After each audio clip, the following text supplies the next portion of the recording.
இப்போ நம்ம பார்க்க போற கேஸ் பார்த்தீங்கன்னா, திரும்ப எனக்கு என்ன ஒரு ஒரு வாட்டியும் இது லவ் மேரேஜ் சொல்லும்போது எனக்கே கஷ்டமா இருக்கு ரொம்ப பார்த்தீங்கன்னா. ஏன்னா இன்னைக்கு வந்துட்டு பார்த்தீங்கன்னா, நம்ம நெறைய தான் சொன்னது அரேஞ்ச் மேரேஜ் எந்த அளவுக்கு வருதோ, அதுக்கு ஈக்குவலா லவ் மேரேஜ் வருது அப்படிங்கிற மாரி. ம். இதுல வந்து நமக்கு ஒரே ஒரு டாக் நான் சொல்லணும் இந்த கேஸ்ல அப்படின்னு பார்த்தீங்கன்னா, இன்செக்யூரிட்டி. இன்செக்யூரிட்டி. அந்த இன்செக்யூரிட்டி தான் வந்துட்டு கிட்டத்தட்ட வாழ்க்கையே அழிச்சிருச்சுன்னு நான் சொல்லுவேன். ஏன் நான் வாழ்க்கை அழிச்சிருச்சுன்னு இவ்வளோ அழுத்தி சொல்றேன்னா, நான் உங்களுக்கு கனெக்ட் பண்ணும்போது அந்த விஷயம் வந்து உங்களுக்கு புரியும்னு ம். நெனைக்கிறேன் ஃபைனலா. ஏன்னா, நான் என்ன சொல்லியிருப்பேன், ஓகே அவங்க அப்படி போயிட்டாங்கன்னு சொல்லலாம். வாழ்க்கையே முடிஞ்சிருச்சுன்னு கூட சொல்லலாம்னு வச்சுக்கோங்களேன் இந்த கேஸ்ல. ம். இதுல என்னன்னு பார்த்தீங்கன்னா, பொண்ணு பையன் வந்து ஒரே ஸ்ட்ரீட் ஆக்சுவலி.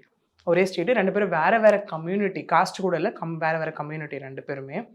போம்போது இதுல எல்லாமே வந்து உங்களுக்கு ஒரு முற்றுக்கட்ட தான் சொல்லலாம் இதுல. பேரண்ட்ஸ வந்து சம்மதிக்க விடாம இருக்கிறதுக்கான எல்லா விஷயங்களும் இந்த கேஸ்ல இருக்கு ஆக்சுவலி. பொண்ணு ம். சைடு. பொண்ணு சைடு நல்ல வெல்த்தி. பொண்ணு நல்ல ஏர்னிங்கு. இன்னொன்னு பார்த்தீங்க அப்டின்னா, இதுல பெரிய விஷயம் என்ன பார்த்தா, சொசைட்டில எல்லாருமே யோசிக்கிற விஷயம் என்னன்னா, பொண்ணு பார்க்குறாங்க, பையன் பார்க்குறாங்கன்னா, ஃபர்ஸ்ட் விஷயம் என்ன பார்ப்பாங்க? ஹைட்டு, எஜுகேஷன் பார்ப்பாங்க. இதுல அதுவும் எதுவுமே கிடையாது.